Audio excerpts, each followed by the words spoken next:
السلام علیکم ناظرین، اس ایپیسوڈ کے آغاز میں ہم دیکھتے ہیں بالیان کے پاس ایک کمانڈر پہنچ کر کہتا ہے دکانوں کی تیاری تقریباً مکمل ہو چکی ہے جناب۔ بالیان پوچھتا ہے اور قدس جانے والی گندم کیا تم نے گودام میں جا کر دیکھا ہے؟ آدمی کہتا ہے فکر نہ کریں، وہ بھی تیار ہے، کل صبح گاڑیوں پر لاد کر روانہ کر دی جائے گی۔ بالیان کہتا ہے ٹھیک ہے، اس وقت سب سے زیادہ اہم وہی ہے۔ شہنشاہ گندم کے پیچھے کا بے صبری سے انتظار کر رہے ہیں۔ اتنے میں وہاں پر کونت پہنچتی ہے۔ بالیان کہتا ہے خیر ہے حمیرہ خاتون، معلومات ملی ہیں؟ حمیرہ خاتون کہتی ہے یوں ہی سمجھ لیں، معلومات خود چل کر میرے پاس آئی ہے۔ صلاح الدین نے مجھ سے اور جمشید سے آپ کے خلاف مدد طلب کی ہے۔ وہ مسلمان تاجروں کو ایک چھت تلے متحد کرنے کی کوشش کر رہا ہے۔ بالیان کہتا ہے میں اسی قدم کا انتظار کر رہا تھا، کیا آپ دونوں کھیل سیکھیں گے؟ کونت کہتی ہے بالکل، کوئی شک نہیں ہے۔ بالیان کھڑا ہو کر اس کے پاس آتا ہے اور کہتا ہے صلاح الدین آپ کی سوچ سے بھی زیادہ ہوشیار ہے ملکہ، یہ بہت نازک صورتحال ہوگی۔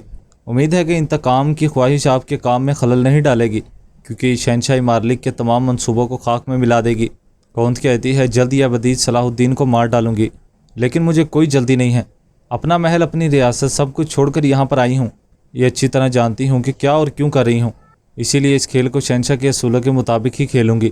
بالیان کہتا ہے بہت ہی اچھے، میرا دل پگھل گیا ہے۔ کونت کہتی ہے ٹھیک ہے، اگر میرے بارے میں اپنے مشکوک کو دور کرنے میں کامیاب ہو گئے ہیں تو ممکنہ لائحہ عمل تیار کریں۔ ادھر دوسری جانب لطیف بیٹھا کہہ رہا تھا الحمدللہ خلیفہ حضرت کو دی گئی دوا کے مثبت نتائج برآمد ہوئے ہیں، درد آہستہ آہستہ کم ہو جائے گا۔ صلاح الدین کہتا ہے اللہ کا شکر ہے، بہت خوشی کی خبر لائے ہو لطیف۔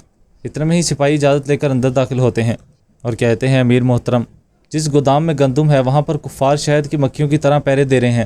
سپاہی کہتا ہے انہیں گاڑیوں میں گندم لاد کر بھیجنے کا کام دیا گیا ہے، کل طلوع آفتاب کے وقت لے جائیں گے۔ استید کہتا ہے اپنے کام کو آسان بنانے کے لیے سپاہیوں کو وہاں سے ہٹانے کا منصوبہ بنایا ہوگا۔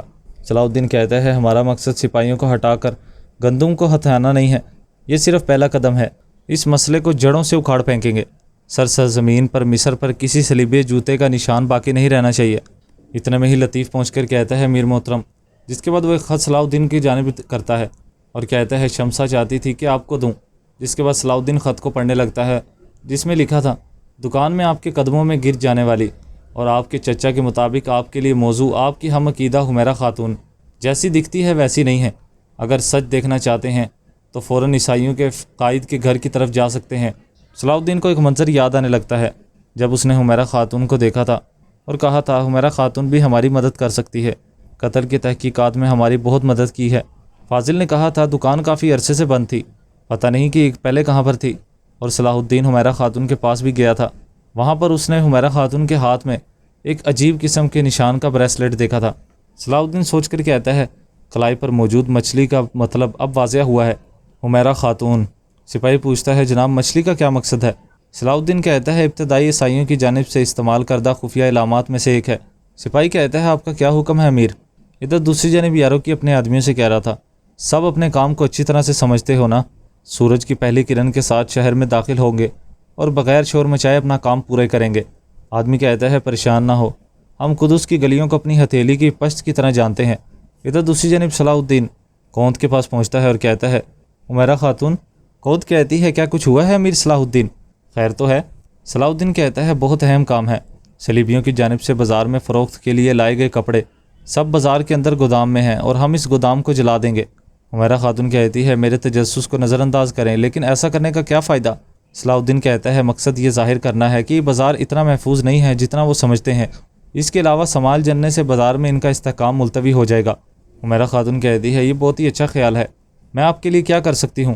صلاح الدین کہتا ہے مدد اور معلومات کے علاوہ آپ کو بازار سے دور رکھنے آیا ہوں، کیونکہ آپ کو تکلیف پہنچتے نہیں دیکھ سکتا ہوں۔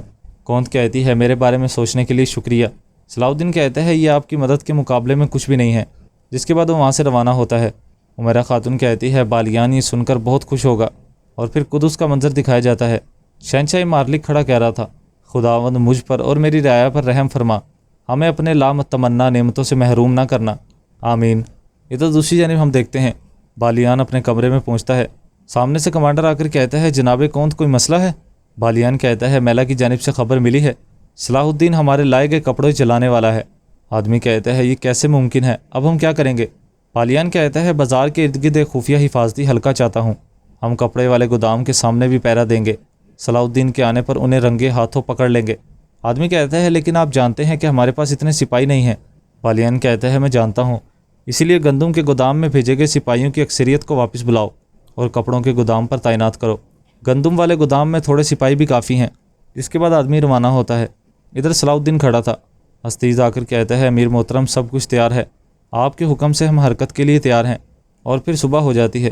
قدس کا منظر دکھایا جاتا ہے۔ یاروکی کی آدمی آگے بڑھ رہے تھے۔ وہاں پر ایک آواز گونج رہی تھی، گندم لینے کے بعد ایک اور اہم کام ہے، وہ سب تقسیم ہو جاتے ہیں۔ آواز گونج رہی تھی، قدس کی ایک بھی دہلیز دین و مذہب سے قطع نظر گندم سے خالی نہیں رہنی چاہیے۔ وہاں پر سب لوگوں کے دروازوں پر گندم رکھوائی جا رہی تھی۔ آواز گونج رہی تھی، تھیلوں پر ہمارا نشان بنا دینا تاکہ سب جان لیں کہاں سے آئی ہے۔ دشمن اور ہمارے درمیان فرق ظالم کو مظلوم سے ممتاز کرنا ہے، سب جان لیں گے۔ اس ایپیسوڈ کا اختتام یہیں پر ہو جاتا ہے۔ ایپیسوڈ پسند ہے تو ویڈیو کو لائک کر دیں اور چینل کو سبسکرائب کر دیں، ساتھ ہی کے بیل نوٹیفیکیشن کو آل کر دیں تاکہ جیسے ہی نیکسٹ ایپیسوڈ آئے تو اس کا نوٹیفیکیشن آپ کو مل جائے اور آپ اس کو فوراً واچ کر سکیں۔ اب ملاقات ہوگی نیکسٹ ویڈیو میں، تب تک کے لیے اپنا خیال رکھیں، دعاؤں میں یاد رکھیں۔ اللہ حافظ۔